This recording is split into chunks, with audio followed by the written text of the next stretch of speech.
Hi, everybody. I'm Rogers Haley, the host of Rogers That, a podcast dedicated to selling without selling out. I've interviewed people ranging from athletes to CEOs to Oscar winners, entrepreneurs, everybody except for a pilot. And when I think of a pilot, I think of someone who wants to soar like an eagle, someone who gets their wings at a young age. But the parallels are endless with today's guest because he's not just a pilot in the air, he's a pilot of his family, which is also the same family that I'm a member of, but I'm more of a flight attendant because the last job on planet Earth I would ever want to take is a pilot. But today, my brother-in-law, Nick Silva, he is a award winner of multiple awards, but the most important award is that he has a trophy wife called Liz Healy Silva. And so today we're going to talk about his journey as a man, as a husband, as a father, as a believer, as a business leader, as a business owner, as a student, but most importantly, not most importantly, but equally as important as someone who has served our country in the Air Force. And he has done these things that for the last however many years he's been with my sister, I just have not asked. Everything from like, what does this button mean when you're flying in American Airlines? What does this sound mean? But what is it like to go and refuel a fighter pilot while you're mid-air? So today we have my brother-in-law, my friend, Nick Silva. So, Nick, thanks for coming. It's a pleasure. Thanks for having me. Yeah, before we get started, people are going to probably be wondering in the comment section, what are you wearing? So, I have the lovely Mizzen Maine button up. Wow. Is that like a large trim fit? Not a lot about me is trim, but Okay. I think the fit might be, yeah. But Okay. it's the most comfortable shirt I own. Okay. Did Great you have Friday any dessert shirt. prior to joining in, like any cookies? I actually just had Tiff's treats delivered to my wife just because it was just because it's Friday. Sent her a couple of Tiff's treats cookies. You know, Tiffany And- gives out the best treats. And then Yeah. as far as making your palate cleansed, what is it that you're drinking this morning? It sounds strange. Nobody would really sound like they would want it, but Liquid Death. I can't. Is that a alcohol? No, it's a beautiful sparkling water. Just cleanses your palate, refreshes. Wow. Pilot, father, husband, hero, spokesperson. Hype Nick, man. get us here today. The last few decades, the journey into becoming Nick Silva. What would be your official title if I was reporting to you? So I actually have, this is something I joke about a lot with Liz and with Sam. Sam is our 10-year-old son, but I have... Not ours. It's him and his Oh, wife yeah, and sister. Is that our 10-year-old son? He spends a lot of time with you, so it could be the royal hour. Not my son. Okay. Anyway, so I have several different jobs. So I'm a first officer. I fly the Airbus 319, 320, and 321 at American Airlines. I'm also a part of our pilots union. I do that full time as chair of their economic and financial analysis committee. I am a major in the Air Force Reserves, and so I do various things out of the base in Fort Worth. I have my own small, LLC that I do small business consulting with, and then I try to, coach a couple of Sam's sports teams and be a good dad and a good husband at the same time. So depends on what. Lieutenant Sergeant Coach Dad?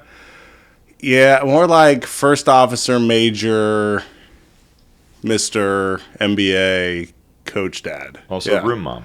Yeah, and officially this year for the first time, room mom. Last year would have been Mr. President because I got to be the president of the dad's club at my son's elementary school. Unbelievable. You know, the irony is he's hatless, but the man wears many hats. But maybe get us into the world that got us into flying these big things that I'm terrified of. What was the story behind wanting to become a pilot? So to tell the story about being a pilot kind of has to go back a little bit farther. I was in college. I grew up in Northern California.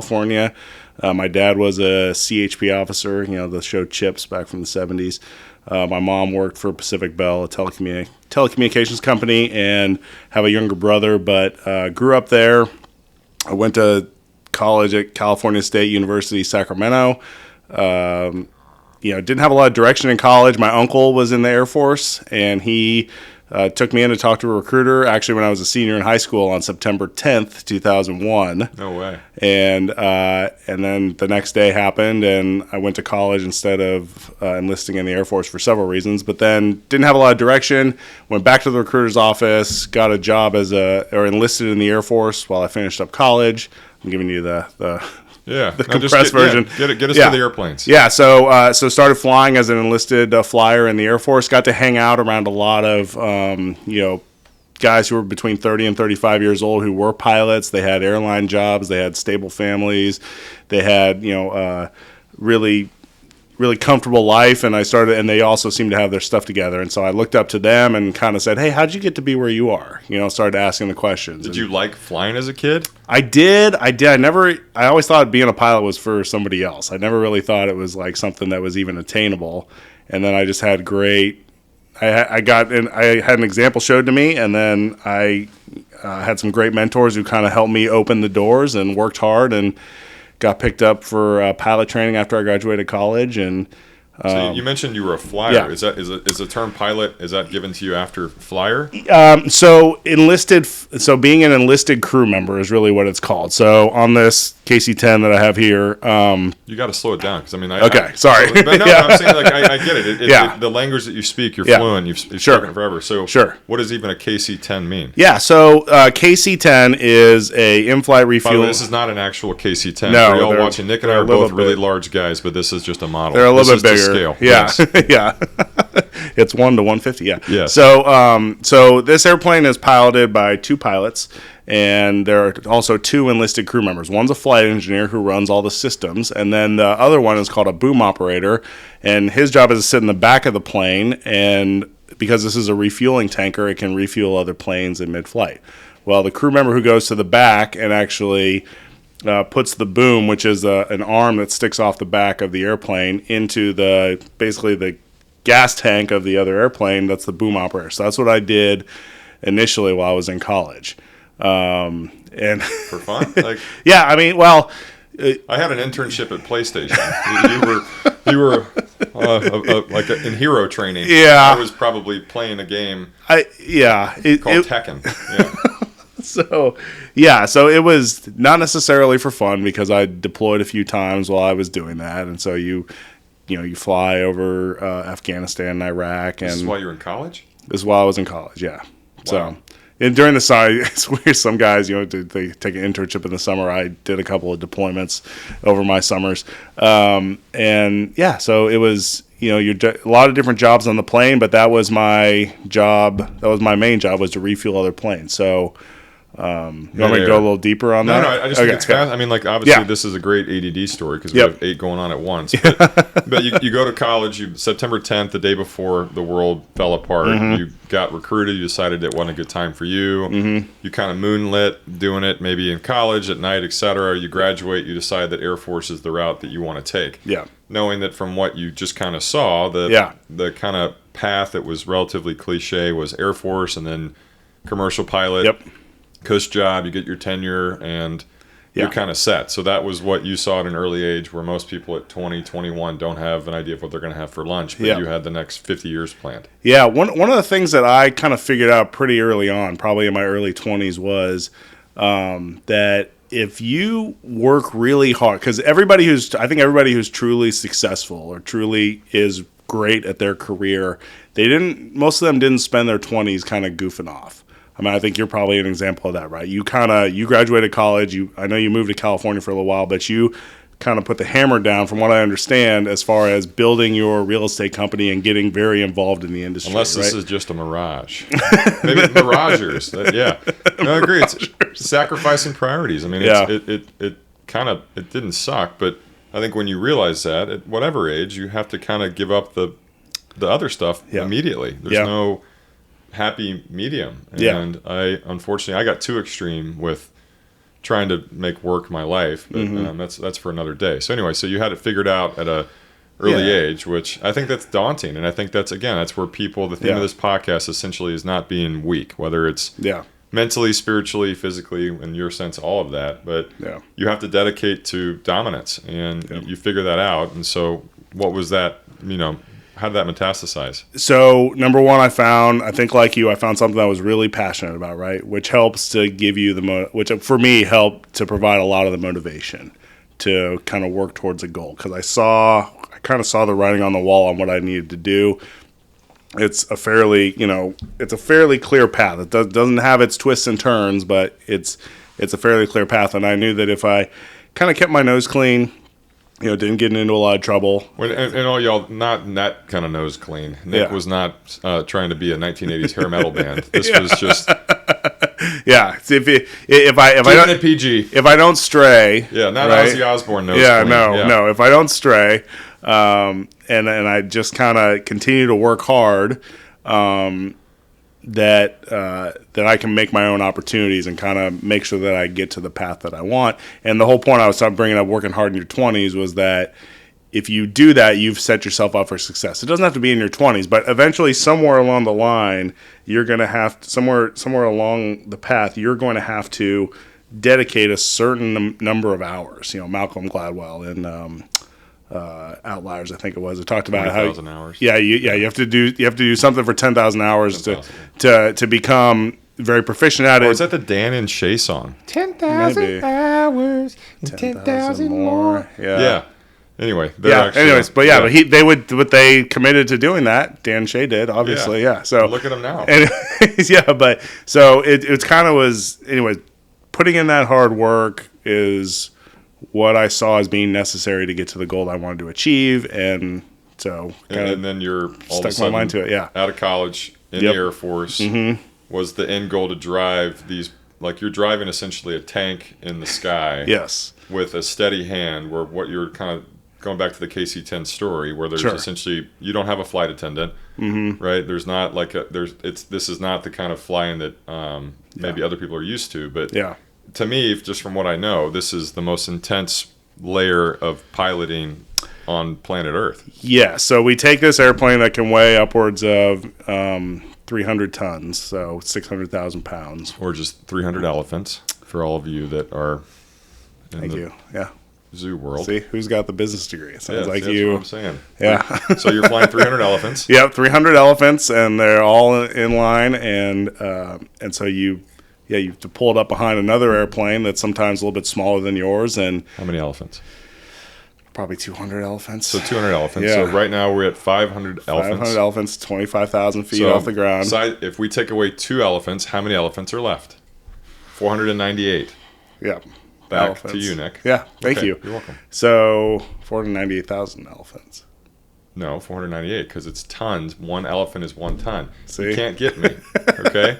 Yeah. That's not even going to make the blooper reel because that's the first time I've ever won a math question. Okay. Anyway, so you're flying it and you have 300 tons. Yep. And I don't know if you guys can overlay a picture while we're talking about this stuff. If I got a picture to you, yeah. So this is what a diva. So what an unbelievable. Yes, anyways, we can. You want peeled grapes as well? Those were from the days. Give this man a stool. Those were from the days when I was thinner, and so I'll gladly show people what I actually was able to achieve. But nice. Anyways, so you have this window that's probably a little bit bigger than nobody else can see the room, but it's about 30. They can.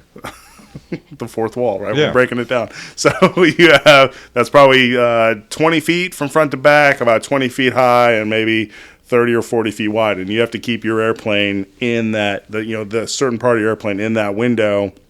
You could be flying through turbulence, through clouds, flying into the sun. Do they even to talk to the turbulence stuff? And true story, my 2 biggest fears are frogs and flying. Yep. And so frogs on a flight, I would just implode. It's happening one day. Don't worry. No, snakes on a plane with Samuel. He's like, frogs on a flight. Oh my God, they got frogs on this plane.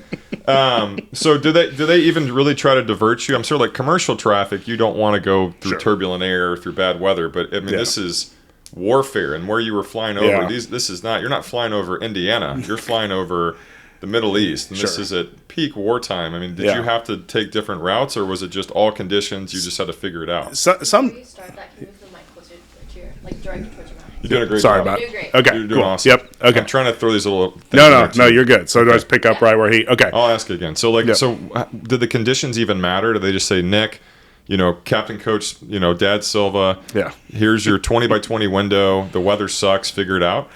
Kind of. When we're over the United States, you can kind of obviously steer around some of the bad air. You get weather reports, but when you're in Afghanistan and there's the mountains that border between Afghanistan and Pakistan, and the way that air can kind of get turbulent and kind of come up. Well, not even with weather, just because of the mountains. Well, I mean, it's all part of quote unquote weather, but it can create turbulent air. But if there are guys who are down below in a firefight, they can't move their firefight, 200 miles to the west just so we can get some clearer air. We need to get that fuel so that we can stay on station and support the F-16s and the A-10s and the F-15s who can drop the bombs on the guys who are shooting at our guys down on the ground. Which I'm sure that headspace of living there, and for real, taking that to like life now, is a joke. I mean, like the stuff that you deal with, other than like health and real life stuff, like whether it's business or school or low level drama. You're like, I literally flew a airplane over warfare in Pakistan and Afghanistan, and it didn't matter, and I had to go and make sure this happened so I could defend my country. Yeah, it helps to. It helps to put things in perspective now later in life. Yeah. Because no matter what circumstance, like you said, as long as everybody's kind of healthy and we're all taken care of, whatever circumstance I'm dealing with in everyday life, it doesn't really spike the meter as much as, doesn't really get the heart going the same way that does, because there've been some interesting times. Yeah. So back to it again, just obviously this is a really easy story to kind of paint a visual for. So you're literally flying over enemy territory. I mean, Afghanistan is, part enemy, part. It's kind of one of those things where we are. I know nothing. Yeah, no. So the September 11th happens. The Taliban obviously and I'm not an expert on this, but the Taliban have control over Afghanistan.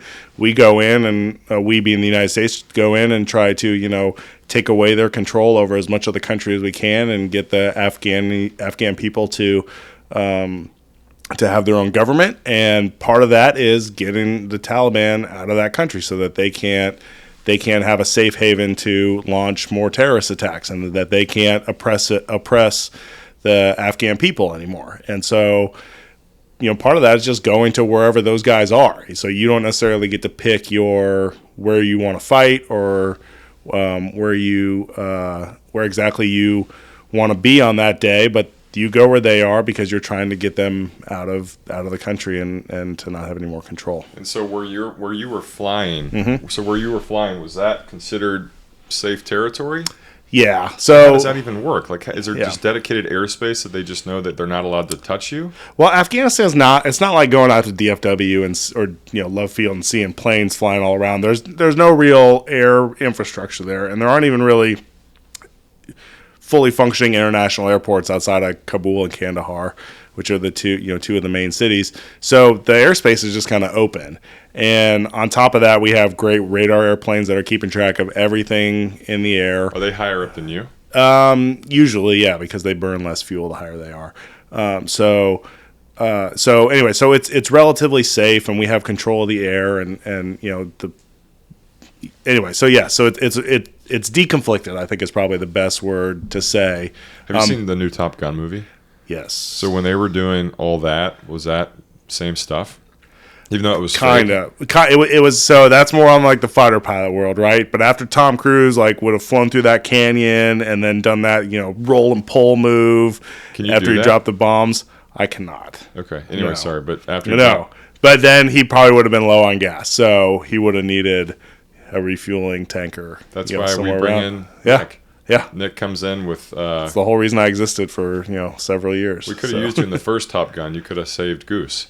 That's true. Well... I guess they didn't run out of... Did they run out of gas? Cougar almost did. Cougar. I mean, because he was so shaken up by the MiG. God. I know. Yeah. Did you ever play the Top Gun video game as a kid? No. Okay, I did, and I remember I could never pass the first level because landing the plane was super difficult. More on that later. Yeah. So you're in war. You're literally at war, and even that headspace. And again, just to put it in perspective, like pretty much anything you face today doesn't. It's comical, and you had to go and do this. Was there ever a situation where you feared your life, other than just the fear of actually what you were doing? But was there ever something where you didn't recognize something, or you felt like you were getting tracked? Was that a real situation? No, not necessarily, because the people that we were fighting against, their military tactics were very primitive, right? So if we were to be flying over China or somewhere that actually had an air defense system with surface-to-air missiles or fighter airplanes that would pose a threat to us, number one, they wouldn't put us that close to that threat because we're a valuable asset It's really hard to replace one of these. I mean, they don't make DC-10s anymore. But I said KC-10, sorry. No. Sorry, it's a DC-10 airframe, and the Air Force made some modifications that makes it a KC-10. How much do these things cost? I think they were $85 million off the line in the 80s. You were the one in charge of the whole thing? When I was 27. Oh, my God. Yeah. So that's a little responsibility That's a lot early of in life. Yeah. So were you ever in the cockpit by yourself? You mentioned one. So no. So there's always two pilots on the plane. But if you're the one in charge and you've got a 23-year-old who just finished pilot training and it's just the two of you, you know, you hope you have a little bit of experience behind you with the enlisted guys who maybe have seen a lot of things too. But it's your responsibility. You take that plane off, and if you have to go get that fuel, it's your job to go in and get it. And do you have small talk with the other pilot? Yeah, of course. Really? Some of these flights are 12, 13 hours. At a time? And you're just spinning holes in the sky. You know, I mean, yeah, of course you figure out where they're from, and it's like Gravity with George Clooney and Sandra Bullock. You know, you just kind of chat it up. Yeah. Clooney's on the podcast next week. Oh, is he? Wow. Yeah, not George Clooney. This guy, it's actually, we're having Jorge Clooney. Clooney, yeah, okay. One of his friends. Yeah, all right. So you do this, and I, you know, obviously, it's like probably a professional athlete. And my buddies that have played any sport, yeah, when you reach a certain age, yeah, you know, not that it's an age thing, but they're not going to play forever. And for you, was it whether meeting my sister, having children, whatever, when you kind of had your dream job at the time at 27 years old, there's obviously some, you know, that comes with it's a blessing and a curse. Sure. Where some people chase something until they're like in their 70s or the 80s, and then they reach that moment. It's like, this is what I've worked for. You did it in 7 or 8 years. Yeah, so it's always a fleeting thing, right? Because in the military right now, I'm 38. I'd be an old guy around the squadron, right? And so I'd bring a lot of experience, but you also have to kind of mentor the younger pilots and then move on, right? And it's your job to kind of move on and make way. So you understand everything's fine. It almost helps you because you learn that at a much earlier age. You know, like I know that my military career is over in 3 years. Like I won't put a uniform on again because I want to move on and do other things with my life. And I won't bemoan the fact that that's not a part of me anymore. It was a wonderful part of my life. It opened probably every single door that I've had open is because of what I did in the Air Force. But I also except for the door that led you to my sister, which was a door contraire. Called Tender. Oh well, yeah. Air Force and Tinder or not. We'll get to that one. And fun fact, literally one of my buddies, a guy named Drew Williams, who helped create Tinder, and he's on the podcast, so I'll make sure to let him know that you were on here first. All right, yeah. But I get you met her because of flying. Yes, yeah. Yeah, okay, fair enough, okay. So you have to realize this stuff. And again, I think that's something that I'll never experience, where whether it's real estate or venture capital, entrepreneurism, there is no end goal. Right, and there's also there's literally not a ceiling. But with you, I think that having to learn that at an early age, it's an advanced gift of perspective, which could kind of jack with you. But how did you take and deal with that kind of head on? So it was tough, and I probably didn't acknowledge it as much as I should have at the time as I transitioned out of it, because I really did. You really do miss it. You miss the camaraderie. I'm sure if you had to walk away from this with like 6 months notice, a year later you would be thinking, man, what I probably miss the most is the people. Yeah. And so you miss that camaraderie and that kind of shared experience and that bond. So that was tough for me to deal with. However, it opened up a lot of doors to what I wanted to do and what I was kind of destined to do with the last 5 years of my life. And so you can't that's a cliffhanger. You got to keep going. We're just anyway, I would to continue to be a KC-10 pilot. And my life is in Dallas, right? But the KC-10 unit was out in California. So I was getting on a plane once a month to fly out to California, to rent a car, to go to a hotel room, to fly the KC-10 for maybe like a day or two, then turn the car in, fly back to Dallas, all time away from my family, right? Mm-hmm. And then on top of that, you probably remember when I had to deploy in 2016, right after Liz and I got married. It just kind of was like, okay, you know, we've done that, right? Yeah. We've done it, and we did it well, and we did it the best that we could. But you know, what else is a possibility? And one of the things that I struggle with sometimes is recognizing that my talents can translate into other areas. And so Liz is, just unbelievable. Well, I can't say enough about her, but one of the things that she did was help me realize how much I'm capable of. And so she's the one who encouraged me to look into business school, and the one who encouraged me to, just dive headfirst into that, and then, pursue this position with the pilots union and start my own company. Anyways, not that she's been pushing me to everything, but her gentle suggestions have made me realize how capable I am, and that has really been the fuel that's kind of driven the last 5 years for me. So going to SMU's Cox School of Business, going through their executive MBA program, getting that degree, and then, like I said, all the other things that I've done. That's a lot. Now, you know the term imposter syndrome? Only because you told me about it. Well, I looked it up. How would you describe your interpretation of it to the people that are watching us today? I think it's real. Yeah. I think I struggle. I probably still struggle, if I'm being honest with myself. What is it, though? Like, what is imposter syndrome? So the way I understand it, it's not a term that I've ever used, but the way I understand it is that it is a talented, capable person who doesn't necessarily see their own value and and thinks that whatever kind of skills they have don't necessarily translate into other things in life. Yeah. So they kind of compartmentalize themselves. Yeah, but you've done that. You've done the exact opposite. And again, it just goes back. People were talking before we started actually recording and filming today that, the reason I wanted him to come on here other than being my brother-in-law is the fact that most people that I would know that are in the world of, military service, they kind of peak. Yeah, and their identity, and I think that you watch these movies and you see these like in their characters, but like this is my third deployment, and they didn't have to get deployed again, but it's because they come home and it's like, what the hell do I do? You miss that locker room feeling or that feeling of being needed and knowing exactly what your role is, and the thought of going and essentially starting over at 27, 36, 70, it just is not realistic. And so for you embraced it and realized whether it's my sister lighting a fire or you just or you just kind of embraced it. You were the exact opposite of imposter syndrome. So I still struggle with it, and not to get too deep into inside here, but my whole life has really been about service. It was something instilled to me by my dad, and that service, along with my humility, sometimes fuels that imposter syndrome because I don't ever kind of let myself.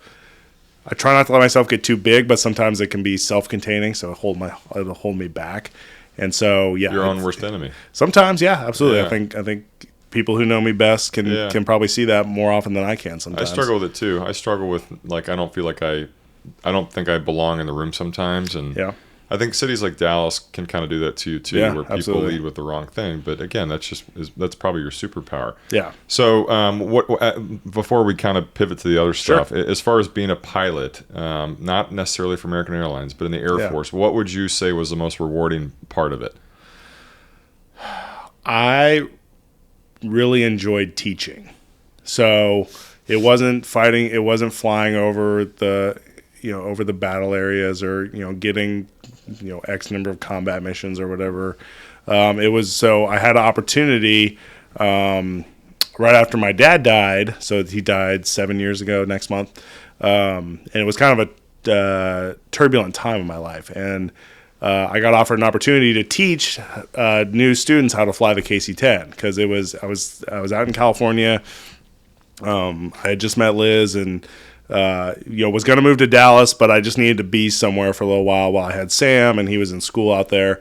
And so I got this 6-month teaching opportunity, and it was exactly what I needed because I got to be home every night. I got to, focus on being a father, kind of go through my grief process a little bit. But I really enjoyed taking all those years that I had just been like a sponge for all this information and then being able to give it to newer pilots in a useful way that made them better and more effective and safer and all those things in their careers. And hopefully they're doing the same thing. So it's kind of like a paying it forward thing. It was done for me. I got to do it. It was an unbelievably rewarding experience. And now they get to do, hopefully they're doing the same thing. Do you think that's your superpower? My superpower, teaching, mentoring, leading? I think so. I mean, I always thought I would be a teacher. Even before I joined the military, when I was in college, I was like, well, I'd like to go back be like a high school social science or history teacher or something like that. There's so still time. 2 years from now, it's still going to be 2 years from now. Well, I know the school district's always looking for subs. I could always just kind of dip my toe in the water there. Fun fact, high school senior newspaper, when they came out with the superlatives, most likely to, I was most likely to return to Highland Park as a substitute teacher. Wow. So self-fulfilling prophecy will eventually see itself through. $74 a day. Seriously? I'm not afraid. We'll do it together. I like that. We'll split it, 37 apiece. So I wanted to wait to tell you this on the podcast, but Yep. they did make an announcement that Top Gun 3 is coming out. Fantastic. And they're going to have the role of Nick Silva, but the only caveat is it's not played by actual Nick Silva. So today we want you to tell us who will play you in the movie, 1, and 2, what will be your call sign? Well, I've been known to have a loud voice, and in pilot training I was given the nickname Brick, like Brick Tamlin from Anchorman. Seriously? Well, I got up one morning and they have these things called stand-ups where one pilot gets up and he briefs the weather and what's going on, all the different airfields and everything. It was like 5:30 in the morning, like the instructors are like barely sipping their coffee, and I go, "Good morning, everybody. All right, October 23rd. Weather looks good today. If you're going to Jackson, Mississippi, you know." So Steve Carell plays you? Or was that him in Anchorman? So Brick was the name, and I know where you're going with the actor thing. I would think probably like a Johnny Depp. But you seem to think, I know you have another thought. No, I don't. No, Johnny Depp is who I was thinking. But like Johnny Depp, it'd be like a cool crossover movie where he plays Captain Jack Sparrow playing Brick Tamblyn, playing Nick Silva. What if he was a Navy captain now? There's that pilot with the sword. Yeah. Swashbuckling Silva. Maybe we cut out the Johnny Depp and just go straight to your Jason Biggs joke. No, I actually from American Pie. Yeah, we just revitalized his career. You know, like 20 years later, Jason Biggs is back. Eugene Levy plays the dad. Everybody wins. Yeah. Okay, so a lot of life lessons in essentially the first part of your career. The second part of your career is in business and consulting and all that. And I don't know if you have a glass ceiling there that you have a hard time breaking through, but maybe give us an idea of some of the lessons that you've learned and how you've been able to help people through your consulting business and through just using your actual brain for a living, which I think, honestly, it's a hard thing for people to master, and you figured out a way to do it. Yeah, so there's two kind of highlights of my professional career now. The first one is obviously the job I'm doing at the Pilots Union right now, and we're in the middle of our contract negotiations, and that's been very interesting and engaging. And so to be able to do that, which is a skill that, pilots are very good. We're very good at being pilots, right? I mean, handling whatever situations come. You give us an engine failure, fly through a thunderstorm, we've got it covered.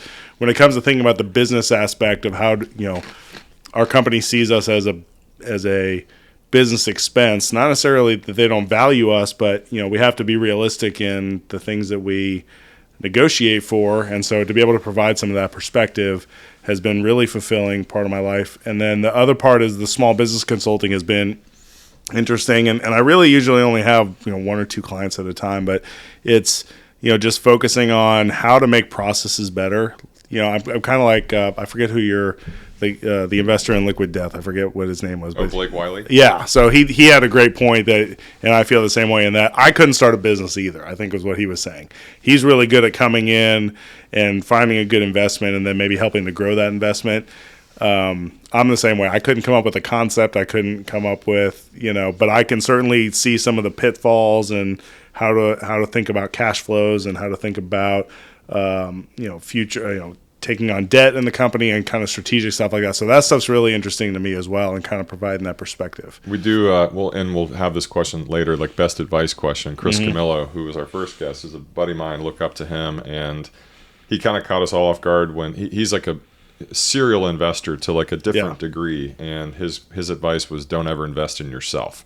Yeah, that's what I was talking about. Yes, but Blake's was invest in learners and not knowers. Oh yes, so I think there's a lot of lot of crossovers with that. But I do have a couple more pilot questions before I forget. As an anxious flyer, can you let us know like the different noises, what they mean, and like is there any kind of like hand signals and stuff that you can let us. This is like when a magician reveals the secrets. Sure. Tell us everything. Well, tell me what makes you the most nervous. Flying. Okay. Like the thought of stepping on a plane. Okay. So It's really, for me, it's a lack of control. And it's the fact that Okay. it's the only thing in my life that I know that I really don't have any way to help in case something goes awry. Yeah. That's a good. Like So- the initial beep. I always Yeah. know that when the first 5 the minutes you hear that bing beep, bong, I'm like, okay, we're good. Like Yeah. that means that we're out So- of what? Enemy territory? No. So the ding, the first ding, the dings that you hear that seem unsolicited, usually about, like we said, about 5 minutes after takeoff, about 10 minutes before landing, are when you pass through 10,000 feet. Okay. So 10,000 feet below that, the cockpit goes, we call it sterile. So like if you and I are having this conversation like this, when we go through 10,000 feet, you stop the conversation until you're parked at the gate because so much is happening, you don't want to have any other distraction or any other kind of, extra conversation going on. So it's essentially telling the flight attendants, hey, we're above 10,000 feet. If you have something that you've been waiting to call us for, please let us know. It also means that you're safe to get up and move around. You, the flight attendants. Move around the cabin. Correct. Like start your duties. Yeah. So, and then same thing on the way to land. I was gonna say on the way down, but on the way to landing. Great song by Ryan on the Cabrera. descent. Yeah. Yeah. So what other noises? What other stuff can I mean, so if you're flying on an Airbus, like I'm sure you did on your way up when you and Abby went on your vacation recently, you probably heard like a bunch of whirring sounds underneath the floor right before. What's that? So that's the hydraulic pump that closes the cargo door. So that's a good noise. Correct. What are not great noises? Like a loud thud or, smoke coming out of the back of the engine, uncontrolled. Okay. Yeah. So that's a thing. That's a Yeah. sight. But yeah. Yeah. So the noises. So By the way, y'all, I've never asked these questions. No, this is really good. This is the perfect platform I know I'm for it. surprised. I've been As an anxious flyer. you have my number. Yeah, I know. I think I've asked a few times, but I have like 6 flight apps going on at like where I'm looking at weather and Yep. Yeah. I never know. Like the scariest thing ever is to me flying Yep. above a thunderstorm, which I guess that's technically totally safe. If you're high enough above it, yeah. We try to go to the side of it. Usually they're higher than we can go in an airplane. So Oh, well, just ruin that part. So when you're going to Colorado, it's always going to be like when you're going to the mountains, it's always going to be bumpy. And when Why? you go on the way in, well, as the wind kind of comes over the mountains, it kind of gets stirred up. So it's not the actual mountains; it's what the mountains do. Well, yeah, but over the like if you're in Dallas, the turbulence is not going to be as much as you're descending unless there's a thunderstorm because it's relatively flat land. The wind just kind of passes over it. But when you think of wind like on a macro level, right, and these giant mountains are sticking up, the wind's hitting it, and some of it's getting Popping it up. and then it just kind of swirls up into the air, and that's what creates a little bumpies. What's the scariest airport to fly out of? The scariest one I've been out of? The one where you feel like the most. San Francisco. No, because the runways are long enough that it doesn't. But LaGuardia, New York. Yeah. You've got these 2 small runways that kind of intersect with each other, and there's water on one side, and don't watch the movie Sully. Don't worry, not going to. yeah. So, but anyway, so And those especially are don't watch it if you're sitting next to me on a plane. Don't watch that movie either. Yeah. What's the scariest airport to land at? San Francisco is terrifying. Well, you're just thinking of that because you come over the water. Yeah, It's, and you don't realize there's a runway right. If you've never flown in there for the first time, Yeah. you're, oh my god. I know. Well, you're only looking out the side. Yeah, We need to get you that front view because it comes at you. no way, because that's the pilot view. Yeah, that's true. Pass. You ever gotten sick? No. In the you don't get I'm literally motion sick just talking about this. So we're No. going to pivot to something way more important: the priorities of being a dad and a husband. Yes. So, again, you have 15 hats you could wear, Mm-hmm. and that'd be just an awkward looking hat. But what's the gift of balance? And for Nick is he's an incredible dad, incredible husband. Thank you. He's so intentionally You so as well. present. No, for real. But I struggle with whether it's my phone or just having other stuff going on. He seems to have mastered that. So what's the headspace? Whether it's piloting or it's dadding or it's husbanding, what's the real secret sauce? Yeah. So I try not to. I try not to let anything be too immediate in my life, and that means that things that are outside of my family when I'm in kind of these key times, because being a dad, is, especially on work days, it's kind of compartmentalized for me into, okay, I have an hour in the morning where I, scramble the eggs and then get the kids off to school, and then I go to work, and then I have maybe an hour and a half or 2 hours in the evening. So I try to keep those times relatively sterile from the other parts of life. It's a big word for you, sterile. Yes. Anyway, sorry. So those are... Well, we've said it before with the sterile cockpit. But yeah. But I try to keep those times relatively clean, and I think Liz would, if she was watching this, would roll her eyes, because sometimes things do become a part of that. But and that's not to say I'm not, scrolling Facebook or something, but I try to be intentional about being available, especially to Sam, being 10 years old, and it'll be the same way as Libby gets older too. But just being available, it's like, hey, I'm never too busy to talk to you. I'm never too busy to throw the baseball. I'm never too busy, because when you think about, I would rather spend an hour with Sam and stay up an hour later and lose that hour of sleep and still get my everything done that I feel like I need to get done than not spend that time with him, because it's 10 years have gone by very quickly. I've got the title of the podcast. I just named it The Prioritizing Pilot. Yeah, I do too. Yeah. No, I like that. Yeah. Cool. So what motivates you to be the best version of yourself? Obviously family, friends, faith, career. What is the motivator that you just kind of have in front of you all day long? So just to kind of go back to like a sports cliche, to just kind of leave it all out on the field, right? I'm only going to be a dad. I'm only going to be a dad with my kids living at home for a certain amount of time. I only have, one shot at that, or, one shot with 2 children. But so that's kind of my motivator. My time with Liz is incredibly important to me. She's busier even than I am, so we have to be intentional about how we make that time for each other, but prioritizing that and just really being willing to just turn everything else off and be present in a moment, because everything else can happen outside, but if you don't have your stuff figured out at home, then nothing is going to feel right outside. So making sure that you're intentional with that, and that's immediate family, that's in-laws, that's all those things. Nothing else as important as that. Anyways, so that's my motivation. I love that. What about the best advice you've ever received?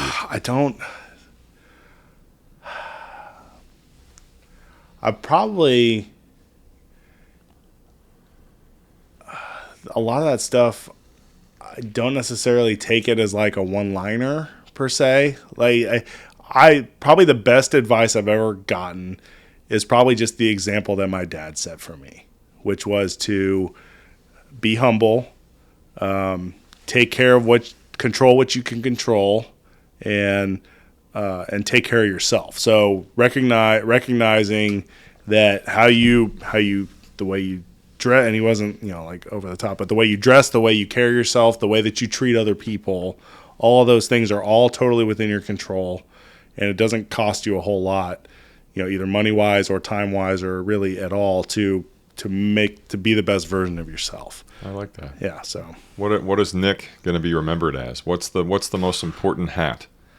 Ooh. Hopefully a husband and a father. I mean, those are just 2 hats.